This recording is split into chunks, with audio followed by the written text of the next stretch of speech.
तुला शिक्षा हवी आहे?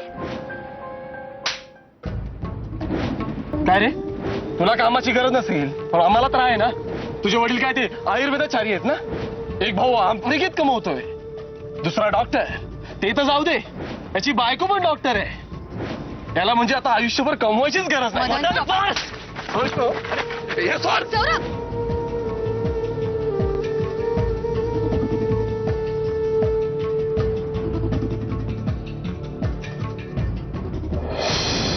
बरं झालं तुम्ही भेटलात. मी तसंही तुम्हाला थँक्स म्हणायला येणार होते. थँक्स कशाला? तुम्ही जुईला खूप छान सांभाळलं. खूप खुश होती ती. अच्छा. हो, मला सांगत होती ती चित्रांच्या गमती सांगितल्या, खेळले माझ्या बरोबर. स्वीट आहे मुलगी, खूप स्वीट आहे.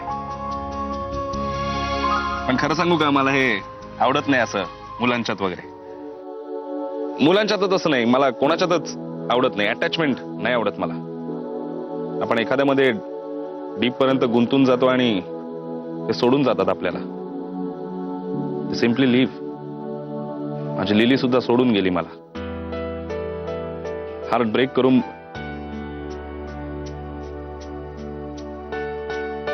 अटॅचमेंट नाही आवडत मला, नाही आवडत attachment. I understand, I completely understand. पण तुम्हाला माहितीये, प्रत्येक माणूस एक दिवस जातो, पण तो जेव्हा आपल्या बरोबर असतो ना, तेव्हा इतकं काही देतो की ते जन्मभर सुद्धा पुरतं, तो माणूस गेल्यावर सुद्धा. या असल्या फिलॉसॉफी नका ऐकू मला. हार्ट ब्रेक झाल्यानंतर या असल्या फिलॉसॉफी नाही उपयोगी पडत. Anyway forget it. तुम्ही मला रेगोची डीव्हीडी देणार होतात मला. रेगो? हा, रेगोची डीव्हीडी. हा, हो हो. पण त्याला थोडा वेळ लागेल. तुम्हाला पेशन्स ठेवावे लागतील. या ऑफकोर्स पेशन्स तर लागतीलच. But you are an angel. Thank you very much. खरं तर मी तुम्हाला थँक्स म्हटलं पाहिजे जुईसाठी. ती इथे परत तुमच्या बरोबर खेळायला आली तर हरकत नाही ना तुमची? ती शाळेतनं परत आली की मी पाठवते तिला, चालेल ना? ओके चालेल, माझी काही हरकत नाही. चालेल. रिक्षा. एक्सक्यूज मी, तुम्ही डॉक्टर आहात? डॉक्टर जनरली गाडीतून जातात, तुम्ही सतत रिक्षा. गाडी आहे पण चालवता येत नाही. हो. मला आणि रिक्षाने ट्रॅव्हल करायला आवडतं. ओके. एनिवे, मी निघते आणि शाळेतनं आली की जुईला पाठवते. या जुई या. कशाला मला यात गुंतवते ही बाई? त्या गोड मुलीचा त्रास होतो मला, हार्ट ब्रेक होतो. असू दे, रेगोची भेट झाली की सगळं विसरायला होईल. आपण त्या म्युझिक कंपनीचं रेकॉर्ड मागवलं तर सगळं आलं. अरे काय बोलते? सोडा मला. काय चोर आहे का मी धरून ठेवायला? असा दबावाची आत येऊ शकत नाहीस तू. काय झालंय काय सौरभ? काय चाललंय? काय प्रॉब्लेम आहे तुझा? सर, याला मी खूप अडवलं पण जबरदस्ती आत आलाय. पंडितजी, मला कोणालाही त्रास द्यायचा नाहीये. मला फक्त मॅडमशी बोलायचंय. अरे पण मी तुला सांगितलं होतं. चल मधुरा, चल बाहेर. एक मिनिट, तुम्ही बाहेर थांबा. जी मॅडम. मॅडम, का वागताय असं? हजारदा माफी मागायला तयार आहे मी. मला द्या ना शिक्षा. त्या ग्रुपला का त्रास देत आहे? त्या मुलांच्या लाईफशी का खेळताय मॅडम? मॅडम, पैशाचा माज करू नका. मॅडम, माझा अंत पाहू नका, नाही तर परिणाम फार वाईट होतील. Hello, police station. मानस, हाय राधा. छान दिसतोयस. थँक्यू. काही स्पेशल ओकेजन का रियाचा फोन येऊन गेला? नाही, रियाचा फोन वगैरे नाही आलाय, पण मी आता आनंदात राहायचं ठरवलंय. प्लेझंट. बरं मला सांग, मर्लिन रेगो नावाचं औषध विक्टरवरती काम करतंय का? हो, पण मी ना उत्साहाच्या भरात त्यांच्याशी खोटं बोलले. मी त्यांना सांगितलं की माझा एक मित्र आहे, तो तुमची आणि रेगोची भेट घालून देईल. काय राधा? अगं पण हे बघ, एक तर ना मला खोटं बोलता येत नाही आणि मी बोलायचा प्रयत्न केला ना की मग असं काहीतरी होतं. राधा, असं खोटं बोलून दुरावलेले बाप लेक जर एकत्र येणार असतील ना, तर त्या खोटेपणाचं पाप नाही लागत. डोंट वरी. बरं मला सांग, सई मॅम कधी येतात कलकत्त्यावरून? त्यांना 4-5 दिवस आहेत अजून. ओके, मग आपण तुझ्या विजाचं काम करूया. हं? आज ना उद्या कॉन्सुलेटच्या अपॉइंटमेंटचं कळेलच. त्याप्रमाणे वेळ ठेव. ओके. राधा, तुझा US ला जाण्याचा निर्णय पक्का आहे? काही ना काहीतरी निमित्त काढून प्रत्येकच मला भेटण्याचा प्रयत्न करतोस. हो. सौरभला सोडून जाऊ शकतेस?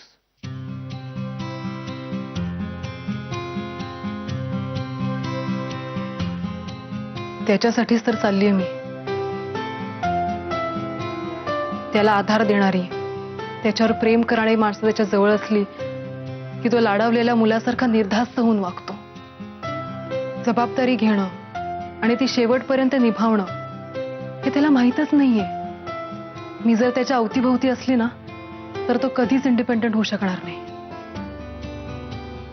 खरं सांगू मानस, त्याला अशी माणसं भेटली पाहिजेत जी त्याच्याशी कठोर वागून त्याला सरळ करतील.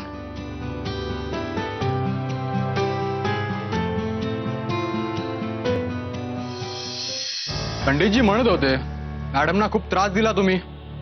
अरे मॅडम कोण? अरे तुझी अवकात काय? कुणाशी पंगा घ्यायचा एवढं तरी कळलं पाहिजे ना तुला. मच्छर आहेस तिच्या समोर तू.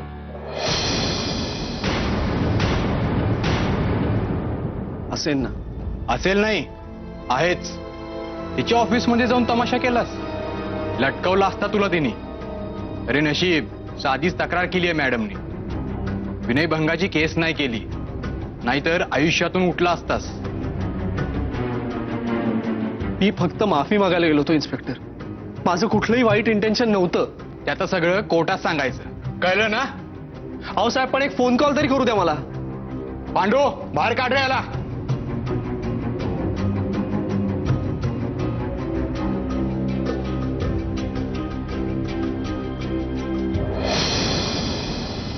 काय काय?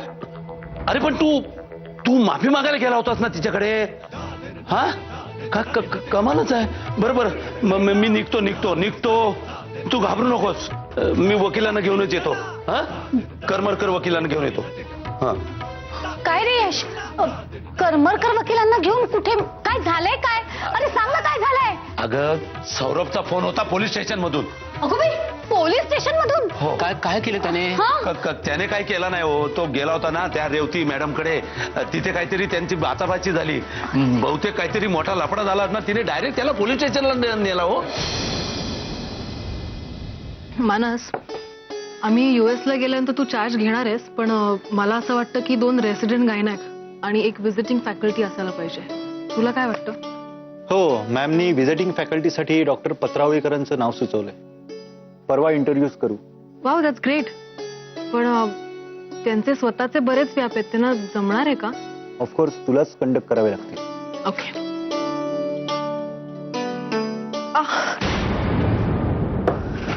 राधा, राधा काय होतंय? राधा, अगं ज्योती, काय होतंय सांग ना मला. ज्योती, ज्योती, ज्योती.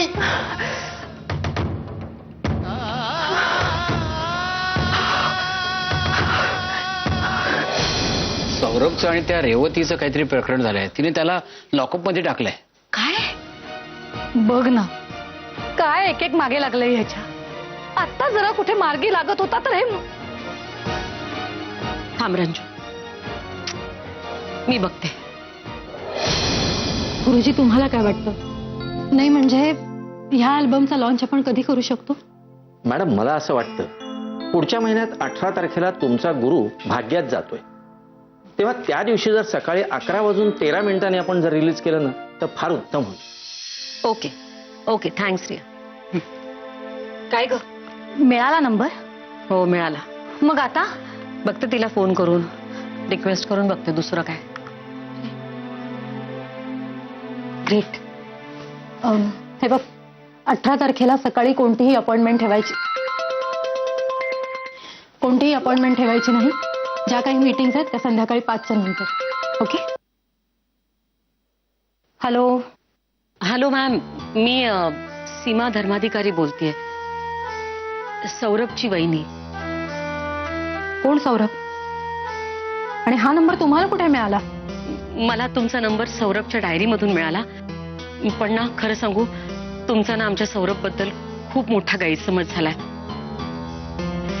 हे बघा, आमचा सौरभ खूप चांगला आहे हो, अतिशय चांगला मुलगा आहे. नाही म्हणजे थोडा शॉर्ट टेम्पर्ड आहे, पोरकट आहे, पण प्लीज प्लीज तुम्ही जरा समजून घ्या ना. हे बघा, त्याच्या ग्रुपच्या भवितव्याचा प्रश्न आहे. मला सांगा, त्यांनी तुमची माफी मागण्याकरता तुमच्या पायावर नाक घासलं होतं की नाही? पण चुकलं असेल, पण म्हणून तुम्ही थोडंसं मन मोठं करून त्याला माफ करा ना. तुमचा सौरभ माझ्याशी जसा वागलाय ना, तुम्ही नशीब समजा की मी साधी तक्रार केली, विनयभंगाची नाही केली. खाऊ दे त्याला जेलची हवा, येईल वटणीवर. हे बघा मॅम, त्यांनी वटणीवर यायला हवं हे खरंय, मान्य आहे मला. पण त्याकरता जेलची हवाच कशाला खायला हवी, नाही का? त्याला त्याची चूक लक्षात येणं गरजेचं आहे, बरोबर की नाही? आणि मला सांगा, तुमच्यासारख्या व्यक्तींनी मोठेपणा नाही दाखवायचा तर कोणी दाखवायचा? हे बघा, तुम्ही जर मनाचा मोठेपणा दाखवलात ना, तर त्याने तुमचाच मान वाढणार आहे. सौरभ काय पोरकटच आहे, पण प्लीज प्लीज तुम्ही त्याला माफ करा. ठीक आहे, उद्या सकाळी बघू. Hello hello. काय ग, काय झालं? काय म्हणाली ती? तू जे काही बोललीस त्याचा काही परिणाम झाला का त्यांच्यावर? उद्या सकाळी विचार करते म्हणाले. आजची रात्र त्याला कोठडीतच काढावी लागेल. त्या मुलाचं सरळ रेषेत काही होतच नाही. आधी कधी दुखलं होतं? नाही.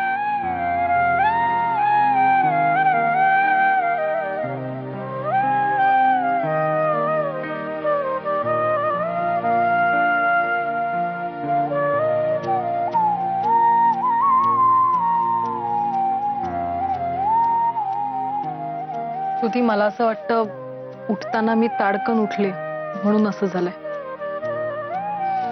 दिस is a case of threatened abortion. हो, डोंट वरी, आपल्याकडे मेडिकेशन आहे आणि तुम्हाला बरंही वाटेल. आता तरी पेन थोडं कमी झालंय का? हो, रिसीड होते. डायग्नोज झाल्यानंतर अर्ध बरं वाटलं. दुःखाचं आणि रोगाचं अचूक निदान होणं सगळ्यात महत्वाचं असतं. बरं, आता थोडा वेळ आराम करा, झोपलात की बरं वाटेल. आणि तुम्हाला तर माहितीच आहे, मेडिकेशनपेक्षा बेड रेस्ट महत्वाची आहे. हो. फक्त ना मॅम, मला मनापासून असं वाटतंय की या क्षणी सौरभ सर तुमच्या जवळ हवे होते.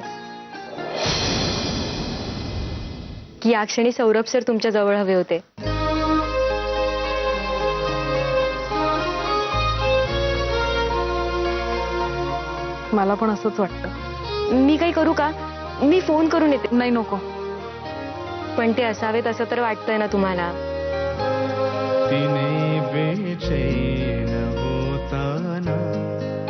ओके, जाऊ दे, तुम्ही सिरियस नका होऊ. मी औषध घेऊन येते तुमच्यासाठी.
ज्योती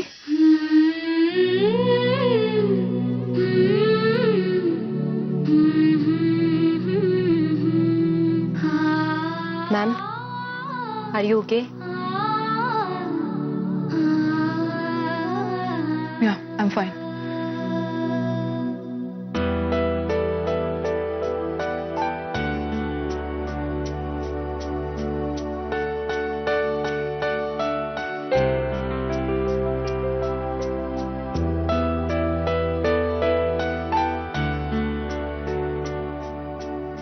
नक्की बरं वाटतंय ना तुम्हाला?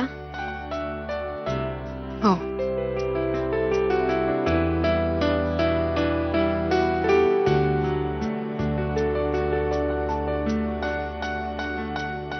मॅम मी मगाशी सौरभ सरांना फोन केला होता. काय?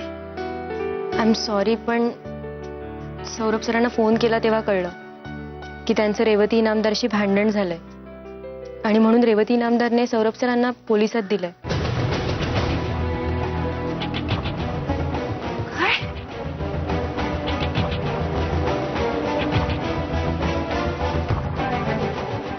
चले रे जाऊन घ्या आधी.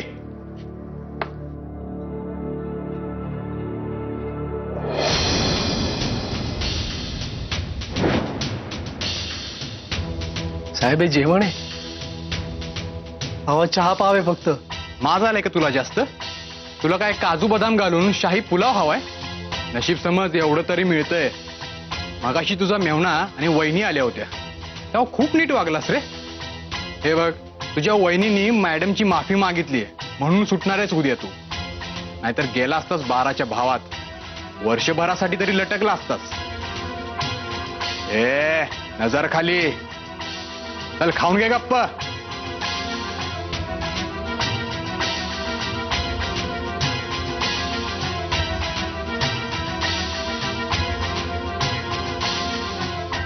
का असा वागतोय तो?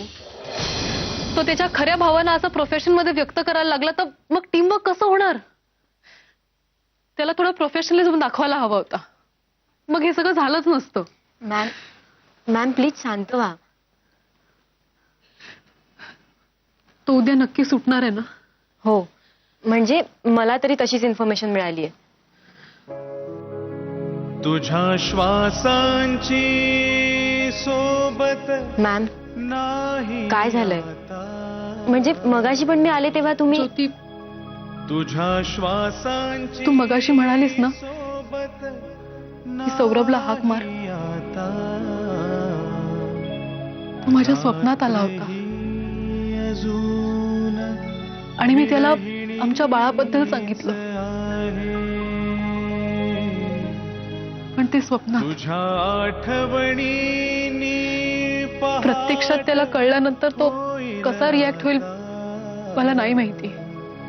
पण राधा पण मॅम मी सांगू का सौरभ सरांना? नाही नाही ज्योती नाही. तू प्रॉमिस कर तू त्याला नाही सांगणार आहेस. राधा प्रॉमिस कर मला. ओके. वावरी